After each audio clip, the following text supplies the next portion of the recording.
Hello everyone, I'm Dane. And I'm Kamraun. Welcome to the Malazan Brotherhood podcast.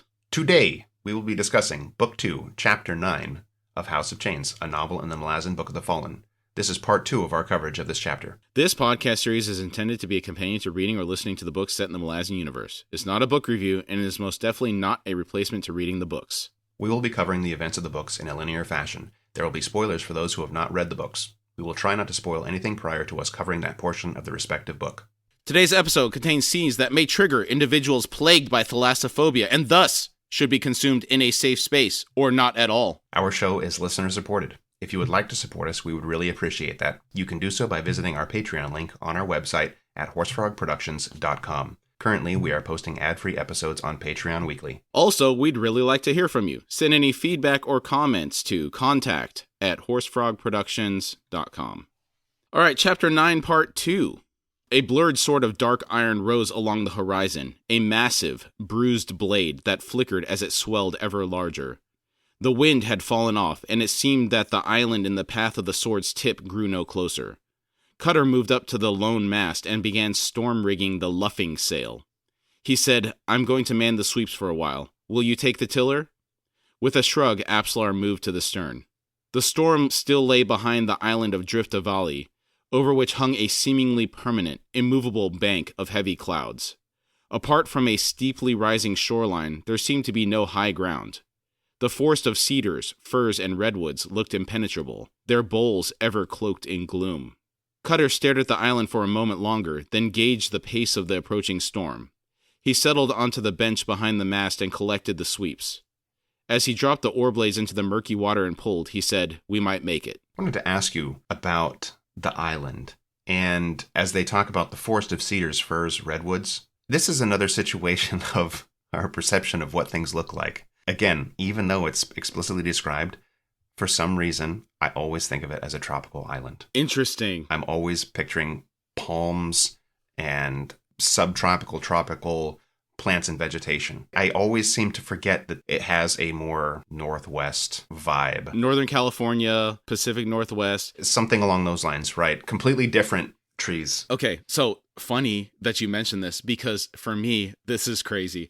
There's an island off the coast of Feralis in World of Warcraft that had these chimeras on it. Do you remember this island? Vaguely. It lies to the west of Feralis, I believe. In old school classic WoW, you'd go there and get their chimera chops, and there was a recipe that was pretty high level. It was good for raiding. But for some reason, this island always struck me as being like that island. And there was some high mountains to either side, and you kind of went into this valley with trees. It just said this island is completely flat.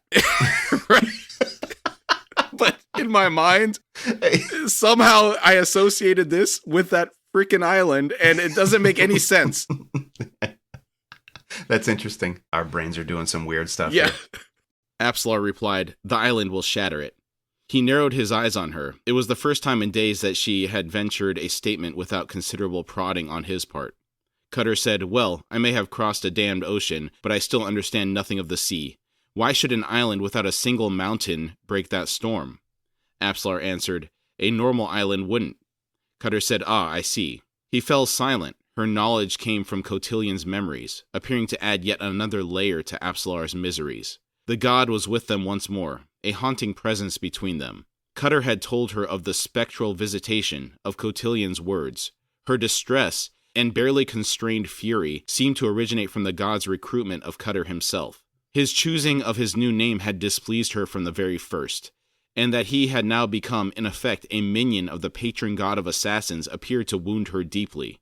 He had been naive, it now seemed in retrospect, to have believed that such a development would bring them closer. I wonder what she expected. That they would remain together, her seeming continued cold indifference would continue, and he would just be something kind of like what Gamut had talked about, just her familiar, just following her around. Normally, I would say she's too young to have the life experiences to even think about this stuff.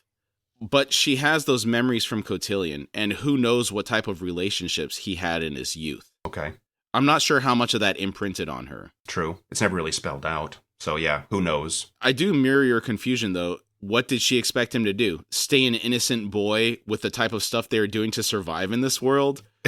He was bound to grow up, and there was a need to defend himself as well. It's not like he can just sit there and feel like a man being protected by a woman. There's something psychologically in us where we feel like we have to be the protector. Even if, technically speaking, she's more physically capable than him, he's been put in enough danger as well. And he's seen her before she needed protection, where she was a little bit confused and before her abilities came out. So also, he probably wants to cover her back. I can see from his perspective why he would want to become more proficient if they're going to have to be doing all this dangerous work. It does make you wonder, would she be happier if he was just this little mewling wimp and she's having to protect him entirely? Just sit in the corner and cry and weep and be soft, and I'll do all the hard stuff. That's a recipe for trouble. That's kind of what I'm feeling like. There's really no winning for Cutter in this situation if she's upset that he took on the role. Like you said, think about who you're with. She's a cold-blooded killer. So it's eventually going to rub off, I think. I don't know if she's a cold-blooded killer outright, like Sari was, where there's this really dark streak in her, but she's been put in some really challenging positions, having to go through the whirlwind, having to defend themselves from attackers. And the piece that interested me was the work that they chose to do in Khan. That seemed unnecessary. Yeah. Maybe that was the best paying thing that they could get to get a boat in short notice and get back to her home. But I feel like that was a mistake. And to dive further into that work with her and Cutter is cementing the fact that this is the path that they're going to go down. It's not a good path. Right. It does cement it. One thing that I do want to bring up here is this feeling of betrayal and anger at Cotillion recruiting Cutter. I see her perspective on this because he invaded her mind and took her body over without her consent. For Cutter to say that he's loyal to Cotillion, I could see how she would view that as a betrayal, because she was betrayed in the worst way possible when Cotillion did that without asking her first. Mm-hmm. Losing your bodily autonomy and then taking over your mind like that, even if we're coming around to the idea that Cotillion may not be that bad of a guy, I mean, he did some bad stuff before we got to this point. Mm-hmm. And so looking at it from her perspective, I get it. What do you think about that? I can agree with a lot of that. I guess what surprises me is when I'm thinking back to the previous interactions with them, and Cotillion was talking with Cutter, Apsalar wasn't there. She came back and he was like, all right, I know what to do. And she was like, okay. She seemed to be ambivalent at that point. It was a very short interaction. It seemed feelingless. She didn't really have much reaction to what he had said. To now what we're hearing is she was actually really, really upset by it. Maybe it's just something with a little bit more time had passed between that initial conversation, and maybe she had some time to think about it. I can see your track of thought, but I'm just curious why she's so upset. I guess that's what I struggle with. I'm going to throw out a scenario. We're going to go out to eat at a restaurant. I have no idea where I want to go. I'm going to have you mention 5 different restaurants. I'm going to reject each of them. Mm-hmm. Does this sound familiar at all? Yes. Yes. Maybe there's a piece of this where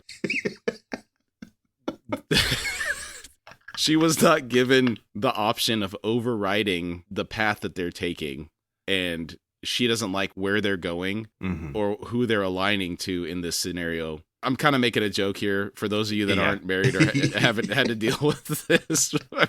In many cases, we're put in a position where we're asked to bring things forward so they can be rejected in favor of what is actually wanted. This feels very personal. You're telling me you've never had to deal with this before? Oh, yeah. Yesterday. What do you want for dinner? 6 decisions. I don't want any of that. Joking aside, you're right. She didn't have an idea of what they were doing. Maybe she doesn't like diving further back into this world. Yeah. It makes me wonder as well, then, if she does have Cotillion's memories still. And as soon as it's like we're going adrift of Ollie, maybe with her memories, she knows exactly what's going on. She has deeper understanding of what it is than Cutter does. And maybe that upsets her even more. Because she has a little bit more of that background information from Cotillion. She was like, oh yeah, obviously. Whenever he said we're going here, and she knew exactly what was going on before. Yeah. I guess no real answers here, but interesting to think about. That's got to be real boring. You're talking to somebody. I know that. It's not a back and forth interaction. Everything that you're saying, they already know. That can't be healthy for a relationship to be in that situation. Well, what value is she getting from Cutter at this point? True. How's she getting fulfillment from his companionship? She sounds lacking in fulfillment right now. It feels like she is without a direction, and she's kind of floating along. Yeah. She's kind of being steered a little bit, I guess, by maybe Cotillion using Cutter to steer where she's going. But she doesn't have a real strong drive as far as what she wants to do, it seems. She's young. She's young. Her father passed away, been possessed by a god. There's a lot of things going on there, so I don't know. Yeah, it's a difficult thing. None of us have ever been possessed before and have a separate set of memories. Yeah. And both you and I have never been a teenage girl before. So there's a lot of things that we don't know about how we would handle this scenario, I think. True. But I can see why she's having a tough time. I will say that. We'll agree on that. Apsalar was not happy with her own path. The next sentence. A realization that had rocked the Daru. She drew no pleasure or satisfaction from her own cold, brutal efficiency as a killer. Cutter had once imagined that competency was a reward in itself, that skill bred its own justification, creating its own hunger, and from that hunger a certain pleasure. A person was drawn to his or her own proficiency. Back in Darujistan, after all, his thieving habits had not been the product of necessity. He'd suffered no starvation on the city's streets, no depredation by its crueler realities. He had stolen purely for pleasure, and because he had been good at it. A future as a master thief had seemed a worthy goal, notoriety indistinguishable from respect. But now Apsalar was trying to tell him that competence was not justification, that necessity demanded its own path, and there was no virtue to be found at its heart. He'd found himself at subtle war with her, the weapons those of silence and veiled expressions. Now, I think he's missing something here. Competence gained without any work wouldn't have the same level of satisfaction as competence gained after a significant effort on your part. The value is in the journey, not the destination. What do you think about that? We're talking about competency. You and I can both think of these types of things, and I'm sure many other people can. The level of satisfaction that you get personally from achieving something that was difficult initially, maybe you couldn't even do it. We'll use pull-ups maybe. You can't even do a single pull-up. And then, you work and you practice and you try, and then before you know it, you're doing, 10 pull-ups. That can feel extremely good to somebody, where it's like when you think back to, I couldn't even lift my body up a couple of inches, and now I'm cranking these things out. So you're saying I couldn't do a pull-up, I worked my butt off, and now I can do 20 pull-ups straight. Mm-hmm. Strict pull-ups, like a really good achievement. What if you woke up one day, you couldn't do pull-ups the day before, and now all of a sudden you can do as many pull-ups as you want? You didn't do any work at all. It was just given to you. Do you value it as much? I don't think you would value it at all. You would just think, well, I can do this thing. Yeah. Exactly. That's my point. You know the effort you put in to become proficient with a skill. And part of the achievement of it is the journey, the difficulty, having the discipline, and becoming the person that can do 20 pull-ups. Not just having it given to you, but the transformation that happens on the path to being the person that can do 20 pull-ups. Yeah, I agree. Cutter grunted at the sweeps. The seas were growing choppy. He said, "Well, I hope you're right. We could do with the shelter. Though from what the rope said, there will be trouble among the denizens of Drifta Valley." Apsalar said, "Tystandi, Andamander Rake's own. He settled them there to guard the throne." Cutter asked, "Do you recall Dancer or Cotillion speaking with them?" Her dark eyes flicked to his for a moment. Then she looked away and replied, "It was a short conversation. These Tystandi have known isolation for far too long. Their master left them there and has never returned." Cutter asked, "Never?" Apsalar said, "There are complications. The shore ahead offers no welcome. See for yourself." He drew the oars back in and twisted round on the seat. The shoreline was a dull gray sandstone, wave-worn into undulating layers and shelves. Cutter said, "Well, we can drop easily enough, but I see what you mean. No place to pull the runner up, and tethering it risks battering by the waves. Any suggestions?" The storm, or the island, was drawing breath, tugging the sail. They were quickly closing on the rocky coast. The sky's rumbles were nearer now, and Cutter could see the wavering treetops evincing the arrival of a high and fierce wind, stretching the clouds above the island into long, twisting tendrils. Finally, Apsalar replied, "I have no suggestions. There is another concern, currents." And he could see now. The island did indeed drift, unmoored to the sea bottom. Spinning vortices roiled around the sandstone. Water was pulled under, flung back out, seething all along the shoreline. Cutter muttered, "Beru fend us. This won't be easy." He scrambled to the bow. This is madness. It sounds so dangerous. Mm-hmm. When you hear about these vortices spinning around, I don't know if you've ever been, I know certain rivers have like underwater structure that creates these kind of unusual eddies that can suck down. I've experienced some of these, like trying to swim across certain rivers that are historically known to be quite dangerous. And you can feel odd currents pulling around and stuff underwater if you're not a strong swimmer. I guess even if you are a strong swimmer, sometimes it can be very, very dangerous. So I agree with you completely here. Yeah, visually, I imagine this looks a lot like where you have tidal pools along the coast where it's really rocky. And when the waves come in and you see all this spinning and crazy stuff happening as it draws back out. I know this is a little bit different scenario because they're not near the shore at all of anything that is anchored to the ground, but visually, I see a lot of that where it's flowing in and then flowing back out, causing all these crazy eddies and currents and stuff like that, where it completely covers the rocks and then slowly goes back out, that type of scenario. Yeah. Apsalar swung the runner onto a course parallel to the shoreline, then said, "Look for a shelf low to the water. We might be able to drag the boat onto it."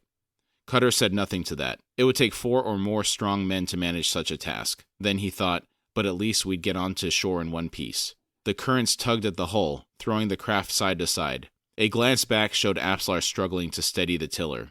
The dull gray sandstone revealed, in its countless shelves and modulations, a history of constantly shifting sea levels. Cutter had no idea how an island could float. If sorcery was responsible, then its power was vast, and yet it seemed far from perfect. I mean, I'm asking myself the same question. There's also a part of me that wonders if it was on like the back of a giant turtle or something like Morla from the Neverending Story. Like, how is this thing just like floating around and moving? I mean, that's silly, but kind of one of the things that pops into my head.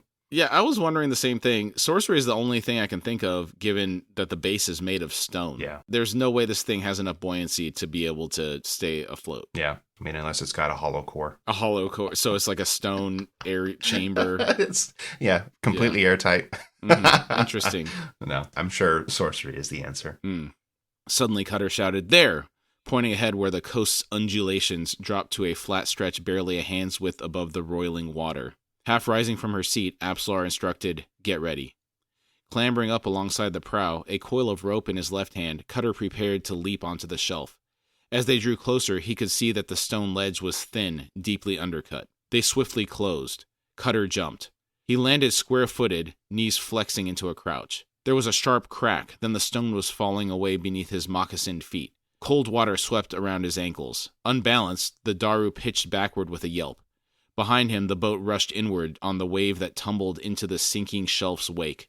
Cutter plunged into deep water, even as the encrusted hull rolled over him.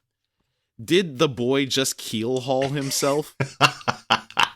It certainly sounds like it. Oh, this is bad, man. Oh, yeah. Going from bad to worse, as they say. Yeah. When I read this, he leapt from the boat onto this rocky shelf. I've done this. I wonder if you've ever done this. You're jumping onto stone that's like all covered in water and everything.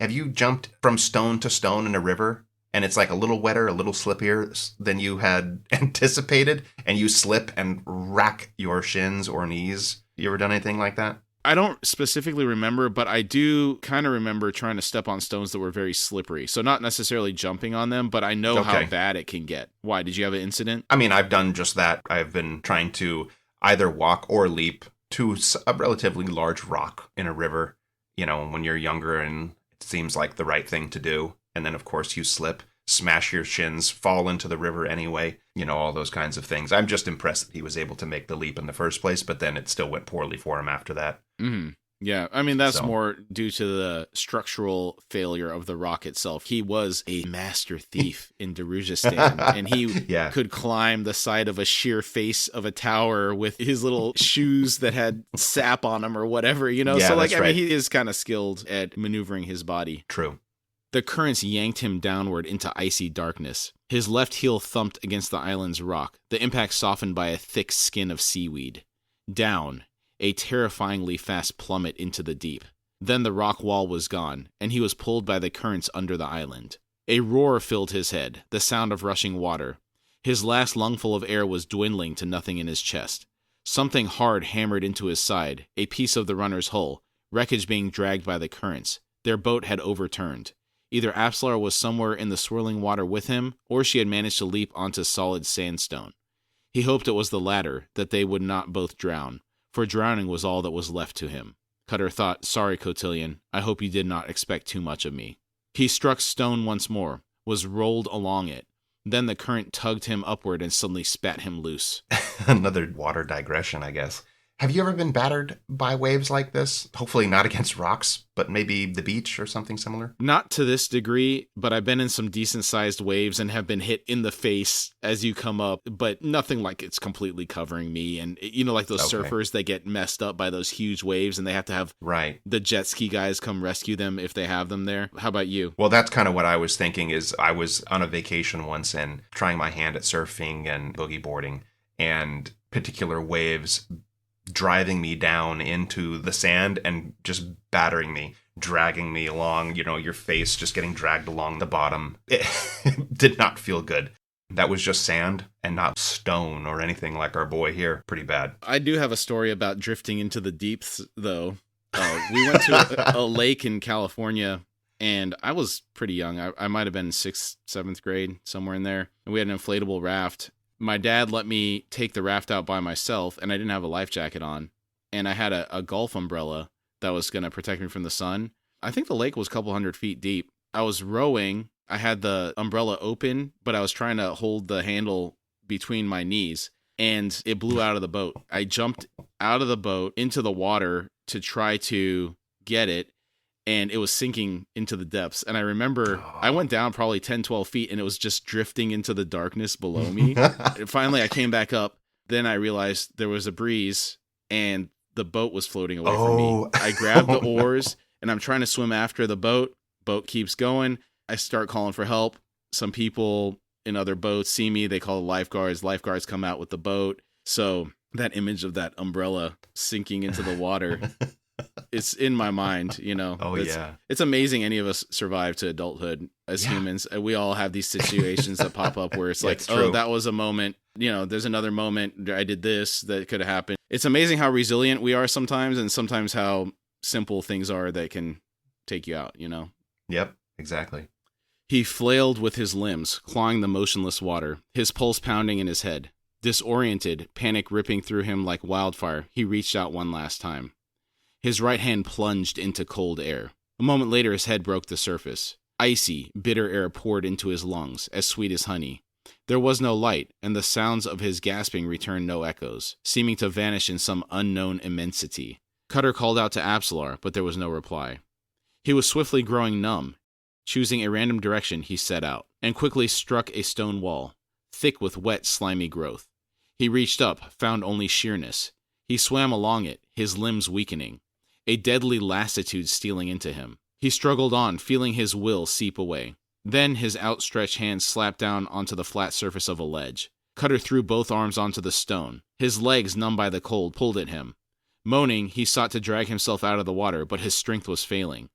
Fingers gouging tracks through the slime, he slowly sank backwards. A pair of hands closed, one on each shoulder, to gather the sodden fabric in a grip hard as iron. He felt himself lifted clear from the water, then dropped onto the ledge. Weeping, Cutter lay unmoving. Shivers racked him. Eventually, a faint crackling sound reached through, seeming to come from all sides. The air grew warmer, a dull glow slowly rising. How do you think the people that would trade with the people on Driftavali, the Taistandi, would get on shore? There must be some better way than what Cutter just went through. The Solanda was one of the ships that was supposed to go to the island, so they had to have something better to get there, right? I would think it should be. And Cutter just ended up on the worst possible spot on the island. But they're in the middle of a storm, from what it sounds like. And I wonder if this island's always under perpetual storm, or if this is just bad timing, so that it might be easier to actually land or get close enough to where you could get on and off.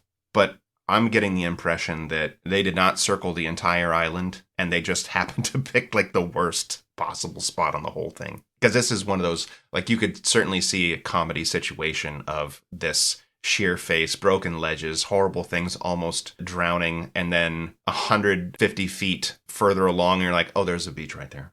We Yeah. could have just easily gone right up onto the beach and gotten on. So I kind of feel like there would have to be a better place. It doesn't sound like they really went around the island looking for a better position. And I guess part of it was they started getting pulled into it and the wind was pushing them towards it. So maybe they didn't have a choice here. Yeah. Some critical mistakes were made.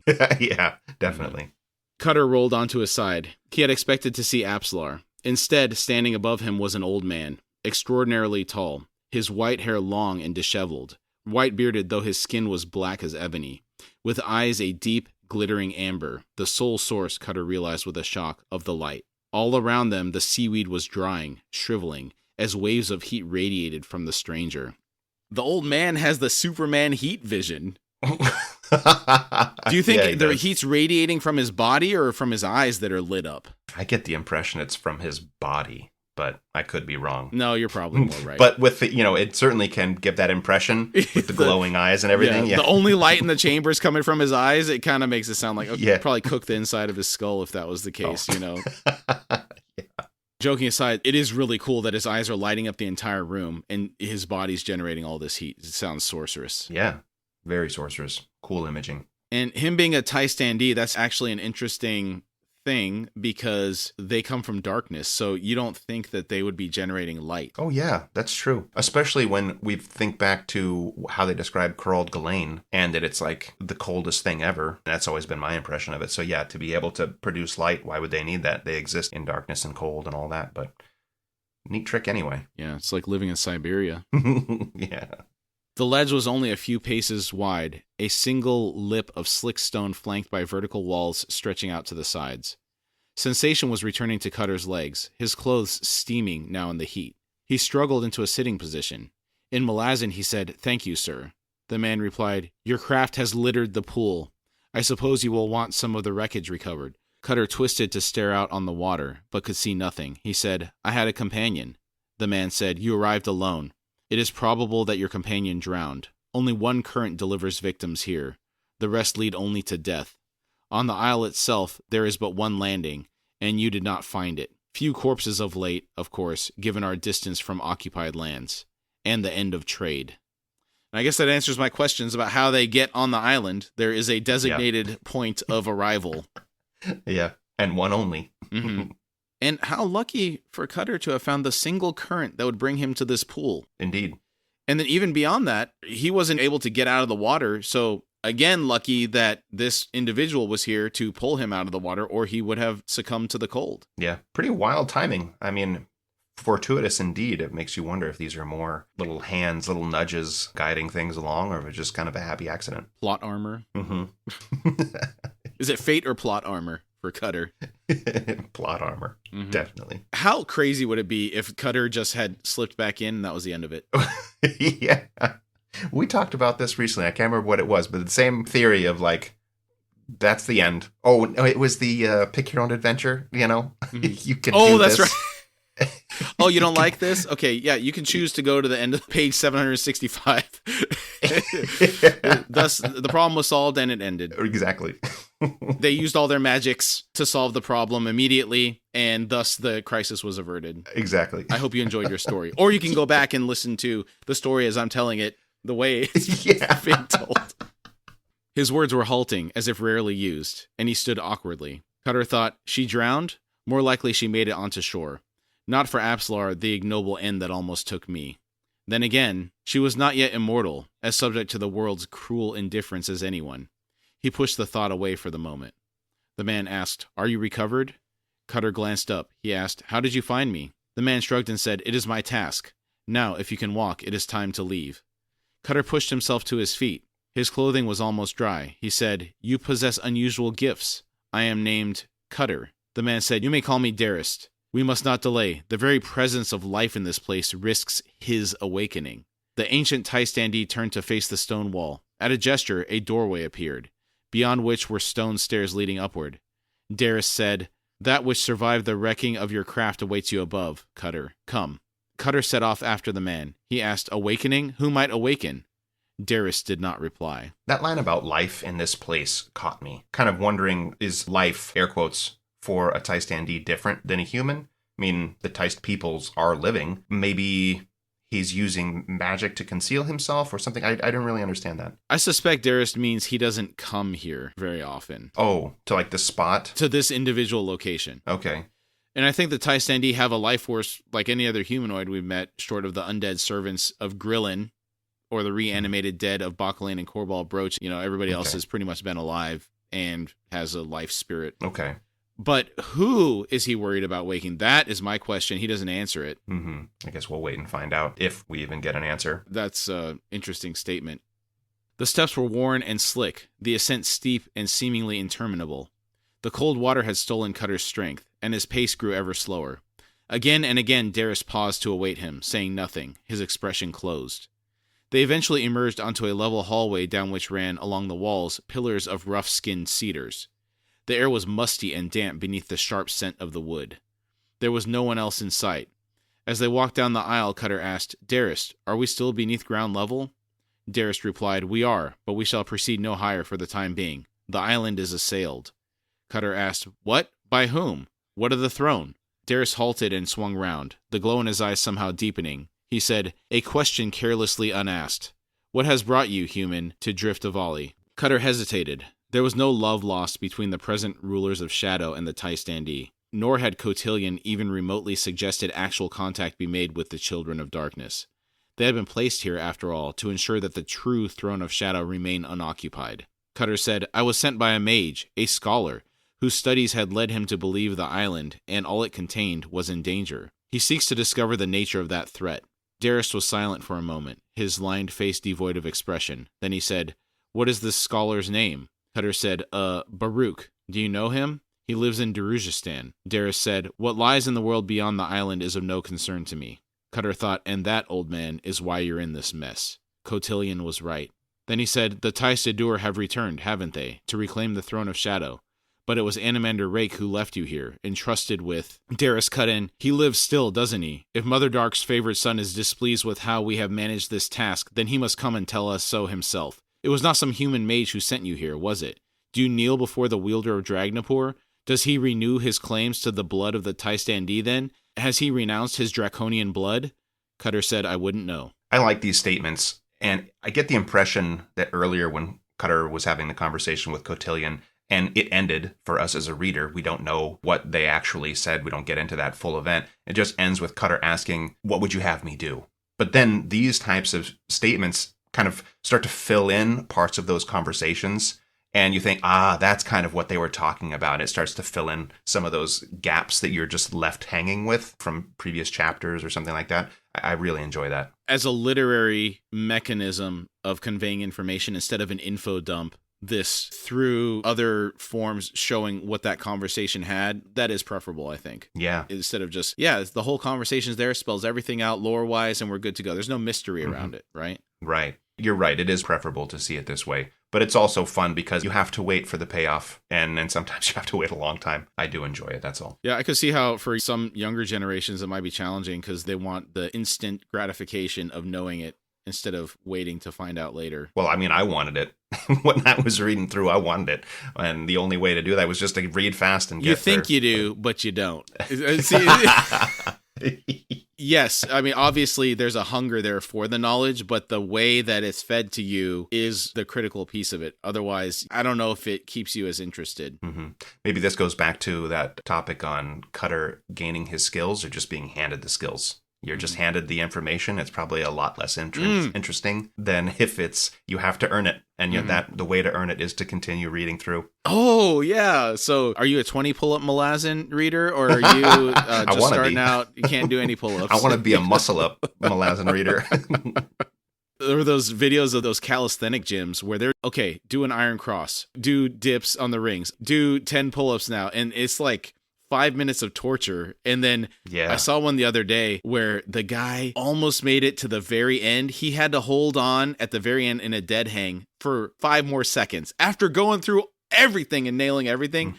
And his grip just failed him at the last second. I felt so bad for him because, I mean, he almost got it. It was crazy. Have you seen those videos? I've seen some, but I mean, maybe not the exact one you're talking about, but I know what you're talking about, though. There's a gym. It's got to be gymnasts, because the moves that they're doing and the volume that they're doing, it's extreme, and Yeah. only gymnasts that I'm aware of that can do that kind of stuff, unless you're specifically focused on calisthenic exercises. They have a crowd of people watching it, and I guess it's a competition of who can make it through this rigorous... Like a gauntlet, kind of, yeah. It's like a gauntlet, yeah. Really impressive physical capabilities. I mean, he had to weigh like 150, 160 pounds. You know, these people that can hang for those periods of time, they never have really high, over 200-pound body weight. It's just the human grip just really can't get to the point where... Unless you're a freak, but those are the unicorns. But yeah, normally you're right, normally those people seem to be much lighter. That reminds me of when they were filming that Baywatch movie with The Rock and Zac Efron. And at one point, they had a pull-up competition between the two of them. And The Rock, he weighs, 250 pounds, 260 pounds? I don't know how much he weighed when they're filming that movie, but they had to get to 100 pull-ups or something. And Zac Efron, I think he was maybe 170 or something, you know, and I don't think he's that tall. Yeah, so for him, it was nothing. But The Rock, it was a matter of principle, had to finish the 100 pull-ups, and I can't imagine the difficulty there. Oh, yeah. Especially if you had to do them straight or something like that, it'd be virtually impossible. Yep. But he did it, but he said it was really, really hard. Yeah. Man, what a digression. All right, so Darius is kind of going on a rant here about Animander Rake. Darius went on, "Does he now appear as an old man, older by far than me? Ah, I see by your face the truth of it. He has not. Well, you may go back to him and tell him." Cutter shouted, "Wait! I do not serve Rake. I saw him in person, and not very long ago, and he looked young enough at the time. But I did not kneel to him. Hood knows he was too busy at the time in any case. Too busy fighting a demon to converse with me. We but crossed paths. I don't know what you're talking about, Darius. Sorry. And I am most certainly not in any position to find him and tell him whatever it is you want me to say to him." So I enjoy this detail about Rake. He would look way, way older than he does were it not for that draconic blood flowing in his veins. Same with Corlat and Orphantal, I presume. You and Billy had, maybe it was actually said, but like several hundreds of thousands of years old, if I'm remembering right. Uh-huh. Yeah, I mean, what an old man he would look like if he wasn't having some sorceress thing or this draconic blood or anything like that. That'd be crazy. Like a really elderly man, huh? It's interesting because you never think about the Tai-Stan-D aging like this because all of those that we've seen have appeared pretty young. Mm-hmm. I guess Darius is the first example I can think of an aged Tai-Stan-D that we've seen so far. It's true. At least one that has been described like that. I guess it makes you wonder, do they use sorcery to make them look a certain way, or their actual look is much different? Like the Red Witch in Game of Thrones or something. It's like, I'll just look like this way because it's easier for everybody else to see me in this fashion than if everybody sees all these Tai-Stan-D that are hundreds of thousands of years old as like old, crippled-looking humanoid. I know that Corlat was quite a bit younger than Rake. I want to say it was in the tens of thousands of years old as opposed to hundreds of thousands of years. So the age range and what they would look like is difficult for me to say. And separately, Corlat is a bad example of aging as well because she can transform into a dragon. So you have the lineage that has draconic blood flowing, and then you have standard Tai-Stan-D, which makes me think of those assassins that were fighting in Gardens of the Moon, like Surratt or some of the other ones that were in her troop. They did not appear old. You're right. There's a question around, is it sorcery? What is the timeline on their actual aging and stuff like that, I think. Yeah. Separately, it sounds like Darius has a lot to say to Animander Rake. Yeah, he does. And this is sore spot, a trigger. Yeah, he's only just talked to somebody. Cutter says his words sound like they're halting, like he hasn't spoken. This is the first person he gets to talk to. He's like, I'm going to unleash all of this stuff that's been burdening me. Oh, he doesn't like the way we're doing things here? You tell him to come over here and tell me himself. It's like, bro, chill. Exactly. Oh, man. That's good.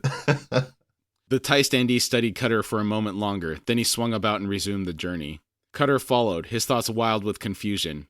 It was one thing to accept the charge of a god, but the further he traveled on this dread path, the more insignificant he himself felt. Arguments between Animander Rake and these Tai-Stan-D of Drift of Valley, well, that was no proper business of his. The plan had been to sneak onto this island and remain unseen, to determine if indeed the Edur had found this place, though what Cotillion would do with such knowledge was anyone's guess. You are failing! If he was supposed to be covert, he has bungled this entire operation. Yeah. Dude, I love the Red Mask quote. It's so good. Hugo Weaving. So this is from Captain I have America, a hard time. the first one. Yeah. Oh, so good. Disclosure. I don't think I've actually seen that movie in the Avengers, compendium. What I'm remembering is you quoting it all the time. So I was like, is this the Red Mask thing? I couldn't remember because I haven't seen it. I just know you love to use that one on all of us in the friends group when we screw up. It's been a while since I've used it, and I'm glad you brought it back up because it needs to be said a lot more than it's being said right now. I'll say that. All right. Shots fired. Just 2 days ago, as a matter of fact, it was a very opportune moment for me to use this thing as I was abandoned by my compatriots. I was in the weakest vessel, and suddenly I'm blown up in about 30 seconds. No support whatsoever. It's hard when you're in the fastest vehicle and you run away from all of your support, though. So who's actually failing who? We can take this offline. We're going to have to, because there's some harsh words that might need to get spoken, I don't want to get into this right now. Let's keep the mood light and fun. Yeah. Because as you have been wont to say, it's about to get Western in here. Oh boy. Okay. So am I like Darist right now? Uh-huh. Okay. Cutter thought, but that's something I should think about, I suppose. Damn it, Cutter. Crocus would have had questions. Maori knows he would have hesitated a lot longer before accepting Cotillion's bargain, if he accepted at all. This new persona was imposing a certain sense of stricture. He'd thought it would bring him more freedom, but now it was beginning to appear that the truly free one had been Crocus. Not that freedom ensured happiness. Indeed, to be free was to live in absence of responsibilities, of loyalties, of the pressures that expectation imposed. He thought, misery has tainted my views. Misery and the threat of true grieving, which draws nearer, but no, she must be alive. Somewhere up above, on an island assailed. Cutter said, Darris, please, wait a moment. The tall figure stopped. Darris said, I see no reason to answer your questions. Cutter said, I am concerned for my companion. If she's alive, she's somewhere above us, on the surface. You said you were under attack. I fear for her. Darris replied, we sense the presence of strangers, Cutter. Above us, there is Heistadur, but no one else. She is drowned, this companion of yours. There is no point in holding out hope. Cutter sat down suddenly. He felt sick, his heart stuttering with anguish and despair. From above him, Darris said, Death is not an unkind fate. If she was a friend, you will miss her company, and that is the true source of your grief. Your sorrow is for yourself. My words may displease you, but I speak from experience. I have felt the deaths of many of my kin, and I mourn the spaces in my life where they once stood.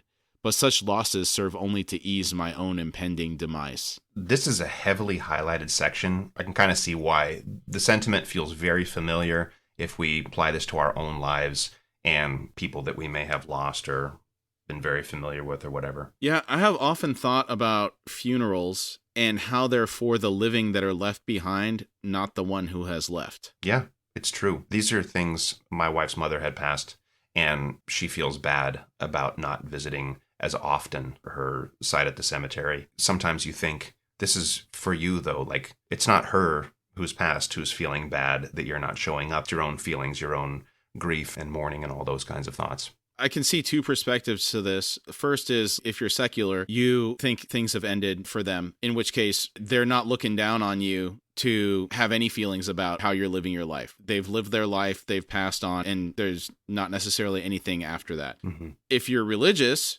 and you think they went to heaven, you're probably going to have the view that if they are looking down at you, want you to live your life and not sit there suffering at their loss, because you think that you'll see them again eventually, hopefully. Mm-hmm. Yeah. In either case, you're not supposed to be sitting there moping around. You will feel sad that they're not in your life anymore, exactly as Darris is saying right here. But the sadness is because they're not there, not because of anything related to them in their current capacity. Right. That's the part specifically that I really like, and that is mourning the spaces in my life where they once stood. And that's what really is exactly what you're saying. That's what I feel. I mean, do you agree with my analysis of it from both perspectives? Definitely, because my wife, she had a lot more religion in her life growing up. And I definitely would fall into the secular camp of being more atheist, maybe agnostic, but probably more atheist. To me, once life is over, that's the end. And you move on. There's no spirit and all that kind of stuff for me. So I guess to harbor on the loss and to dwell on it and stuff is, at least I guess in the religious capacity, and thinking of them looking down on you and all that, that really doesn't exist for me. I don't really think about that. Mm-hmm. Cutter stared up at the tie standee and said, "Darist, forgive me. You may be old, but you are also a damned fool. And I begin to understand why Rake left you here then forgot about you. Now, kindly shut up." He pushed himself upright, feeling hollowed out inside, but determination not to surrender to the despair that threatened to overwhelm him. He thought, because surrendering is what this tie standee has done. So I had to laugh at this. In my head, I'm waxing philosophic, and Cutter's just not having it. Wisdom is unappreciated entirely. There's a piece of this also. Darist has obviously taken the black pill. Like, it's a hopeless view. And for someone that has not processed a significant amount of grief, granted, he lost his Uncle Mammoth, so he did have that piece of it. And he did have to say bye to Moby, though Moby is still alive, so he's lost a couple people. It seems like Darist just has like a really bitter, dark view of the world. And until you're at that age, which no human is ever going to get to, unless you're Calor, probably, you really can't understand the mental state that you'd be in. The sadness of the tie standee in general comes to mind, how they just don't have a direction in life. They seem kind of aimless, abandoned by their mother. There's a lot of darkness there. And hopelessness, it feels like. A lot of darkness indeed. Yeah, I guess the difference between these two, like you said, Cutter's young. If he's in his teens, I don't want to dismiss people's feelings, but if you're 15, 16, 17, and you lost somebody, how long have you known them? A lot of times, your memories, for most people, probably don't start until you're somewhere between 5 and 10, your earliest memories. And for somebody like Darist, who's been alive potentially hundreds of thousands of years, you've had a lot longer to create a bond with somebody. So maybe those losses feel different to him than they would to Cutter. So maybe it's easier for Cutter to dismiss it. No, this is a false premise for you, because you brought up a point several episodes ago where we had talked about losing people. Oh, no. And you said audited. The losses felt equally, whether it's a parent losing a child or a child losing a parent. You remember that? Yes. Okay. And I would say that in this case, it's even worse for the younger person, because the percentage of their life that they've known their parents is 100%. Ooh. Whereas Darist has known many people over his life. And the percentage of the life that he's had where he's known these people, it may be 100%, but it may be 10%. And so the percentage of their life and the experiences that they have in life and the number of people they've known is probably a lot larger. Whereas your entire world as a child is around your family unit. In many cases, some people, I understand it's a little bit different, but I think it could be the end-all be-all for them. Like, just think back to your first love. It damages people when that doesn't work out. True. You give too much of yourself to somebody, and then those scars possibly never heal. And so that, to you, is the end of the world at that time. 30 years down the road, it's a little bit of a different scenario. You've dated a bunch of people. We carry that baggage. Mm-hmm. That's a good point. Thank you for the audit. You're welcome. I mean, do you agree with my assessment, or like? No, you're right. By bringing that up, what I had already said, it's true. I guess putting it into perspective of percentage of life, that does put a new spin on it. Okay. My initial impression here was to shit on Crocus as well, because it was like, it's the curse of the young to discard the wisdom of their elders. But I mean, sometimes elders can learn from youth as well, because they get a certain way when they get old. They lose hope. They've seen too much. And sometimes you need to be reminded of what it's like to be young, I think. Yeah. Well, you're right, I think, in pointing out that Darist may have taken the black pill. He's definitely, well, I shouldn't say definitely, but it feels like he's gone down that path for sure. Yeah. Darist said, "Your anger leaves me undamaged." Ooh, that's a good one. Throw that out at somebody. I'll have to remember Put that in the quote book. Yeah. He turned and gestured to the double doors directly ahead, then continued, "Through here you will find a place to rest. Your salvage awaits there as well." Cutter asked, "Will you tell me nothing of the battle above?" Darist replied, "What is there to tell you, Cutter? We have lost." Cutter said, "Lost? Who is left among you?" Darist said, "Here in the hold, where stands the throne, there is only me. Now, best rest. We shall have company soon enough." So the Teist Edur are again the attackers in this scenario. They really are coming on strong as the opposing force in this book. Yeah. Like you say, you get an initial impression of somebody, and then maybe these, a couple of events happen, And it kind of, at least here, seems to solidify that as them not being the best. And from some of the things that we've heard, Troll seems to be the outlier in that he doesn't seem to be the most, I don't know, tainted version of the Taistador that we've encountered so far. But the fallen Edur. Yeah, the fallen Edur, we'll say. Okay. All right, we're going to stop here and we'll finish out the chapter next week. For standout moments, the approach on Drift of Valley was quite spectacular. What a mess Crocus and Apsalar got themselves into. It seems that they were not prepared. Channeling your inner Illidan there. Oh, yeah. World of Warcraft. It's true. It's very true. When that trailer came out for Burning Crusade, man, that was epic. That was when Blizzard was good back then. We disagree on this, but I think that the Wrath of the Lich King was a fantastic expansion, and some of the Arthas stuff I thought was really good in there too. I guess that stage of my life, my first child had just been born. It was hard for me to continue enjoying it. Burning Crusade was my highlight of World of Warcraft. Yeah, the pinnacle of your WoW experience. I enjoyed meeting Darist. He's an interesting character in an interesting situation. And as you had pointed out earlier, it sounds like he's got some millennia old baggage between him and Rake. It'll be interesting to see how some of that gets sorted out. Yeah, I am curious to know about what relationship they have with each other or had with each other, and what strings are attached between them or have been cut. I think it was spelled out before that basically Rake dropped his people off on this island and then just left. So yeah, I mean, whatever he has personally with Rake, and then on top of being abandoned, they've got some stuff to work out. Yeah, and being under assault, and he's saying, I'm the only one left. Right. That's got to be a bad position to be in if you feel like you're unsupported and you're just abandoned here by yourself. You've been given a task. You have no backup. That's exactly how I felt 2 days ago. Oh, boy. And it's not a good feeling to be in this scenario where you were given a task and then abandoned. Yeah. All right, so moving on. Darist's take on mourning was quite revealing about his inner psyche right now, I think. His ability to light the room and heat the room was really cool. Yeah. Definitely some sorcerer's capabilities on display here, but I don't think we've ever seen someone light the room with their eyes. That's a really neat image. Yeah. It just kind of, I guess... Lopan, maybe, from Big Trouble in Little China.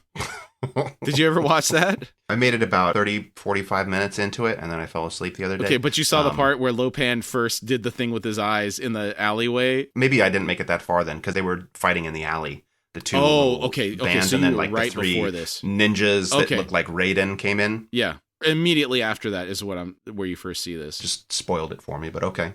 Well, I mean, you've had ample opportunity to watch this. You can't say no spoilers for a movie that's been out for 30 years or something. Well, even then, since we first talked about it and when it was assigned.